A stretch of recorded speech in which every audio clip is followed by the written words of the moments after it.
رسول اللہ صلی اللہ علیہ وسلم نے فرمایا من سن سنتا حسنتا فلہ اجرها واجر من عمل بها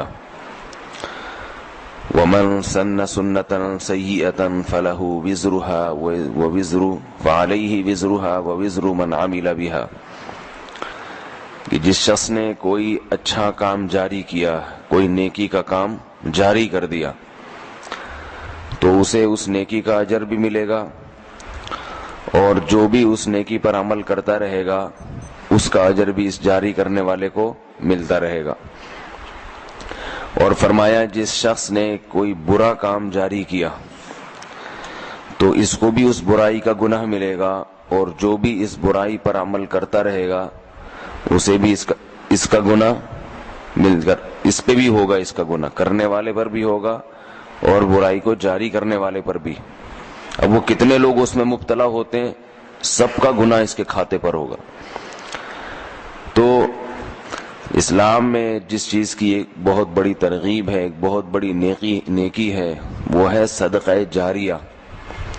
کوئی ایسا اچھا کام کر کے جانا دنیا سے کہ اس کام کے اثرات آپ کے مرنے کے بعد بھی باقی رہیں، کیونکہ انسان جب تک زندہ ہے اس کا اعمال کا دفتر کھلا ہوا ہے، وہ نیکیاں کر رہا ہے، لکھی جا رہی ہیں۔ مر جاتا ہے تو خود کچھ نہیں کر سکتا، پھر سوائے حسرت اور افسوس کے کچھ نہیں۔ تو اللہ تعالیٰ نے کتنا بڑا راستہ رکھا کہ نہیں، موت کے بعد بھی کر سکتے ہو، وہ اس طرح سے کہ زندگی میں اتنا کر لو کہ وہ تمہارے مرنے کے بعد بھی اس کے اثرات باقی رہیں۔ تو یہ اللہ کی رحمت ہے، جب تک اثر باقی رہے گا تو تمہیں اس کا ثواب قبر میں ملے گا۔ اور حدیث میں ہے، آپ صلی اللہ علیہ وسلم نے فرمایا اذا مات ابن آدم انقطع عمله الا من ثلاث، ابن آدم کی جب موت ہوتی ہے تو اس کے اعمال ختم کر دیے جاتے ہیں، دفتر بند ہو گیا، مگر 3 قسم کے اعمال جاری رہتے ہیں۔ فرمایا صدقۃ جاریہ، کوئی صدقہ جاریہ ہے، کنواں کھدوا دیا، درخت لگا دیا، یا یہ کہ مسجد بنا دی، مدرسہ بنا دیا، ایسا کوئی کام جو جاری رہے۔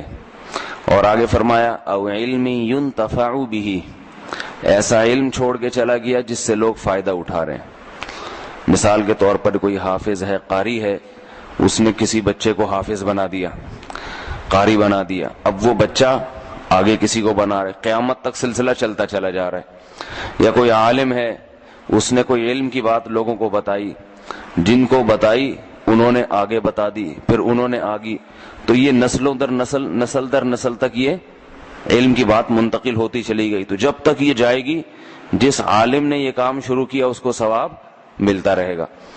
تو علم ينتفع بھی۔ اور تیسرا فرمایا او ولد صالح يدعو له، نیک اولاد جو اس کے لیے دعا مانگتی رہے گی۔ نیک اولاد بھی صدقہ جاریہ ہے کہ انسان نے تربیت اچھی کی اپنی اولاد کی، تو اس تربیت کا فائدہ یہ ہوا کہ جب یہ مر جائے گا تو وہ اولاد اس کے لیے اللہ سے گڑ گڑا کے مانگے گی۔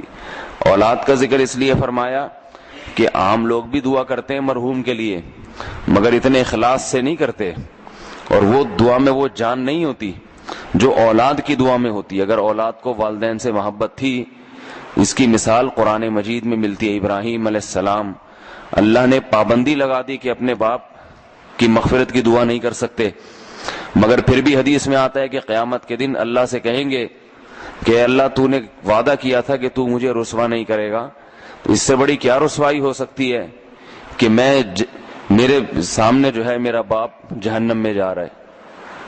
تو وہاں بھی کوشش کریں گے، تو اللہ فرمائیں گے کہ اے ابراہیم، میں نے مشرک پر جنت کو حرام کر دیا ہے، اور مشرک کے لیے جہنم کی آگ ہی ہے۔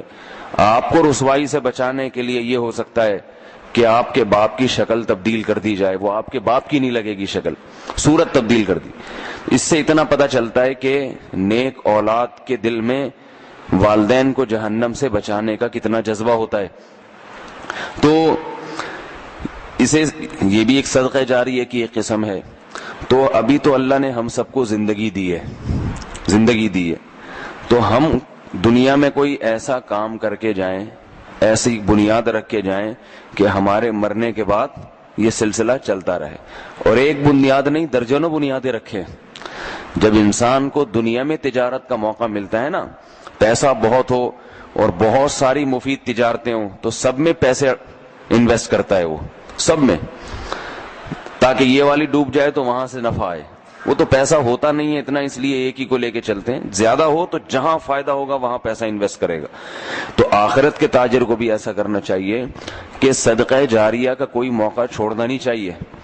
مساجد میں بھی خرچ کریں، مدارس میں بھی خرچ کریں، جہاد میں بھی کریں، تبلیغ میں بھی کریں، اور جو ہے اپنی اولاد پہ بھی محنت کرے انسان، کنویں بھی کھدوائے، اور کیا ہے غربا اور مساکین کو کھلائے، علم کی کسی کو تبلیغ کر دے، اگر دین کی، کسی کو نمازی بنا دیا.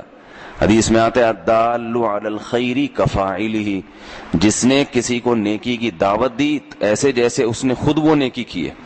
تو اب یہ نماز پڑھے گا تو اس کو اجر ملے گا.